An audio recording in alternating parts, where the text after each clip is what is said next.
کیا آپ کے سر میں ایک ایسی آواز ہے جو کبھی چپ نہیں ہوتی؟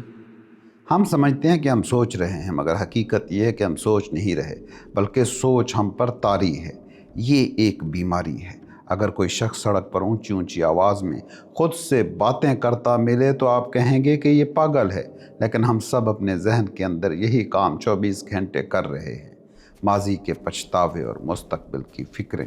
آپ نے اپنے دماغ کو ایک آلہ انسٹرومنٹ سمجھنے کی بجائے اسے اپنا آقا بنا لیا ہے۔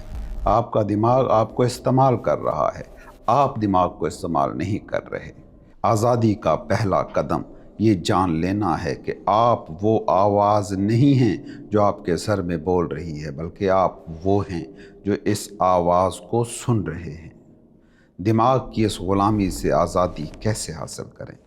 پوری کتاب سننے کے لیے نیچے دیے گئے لنک پر کلک کریں۔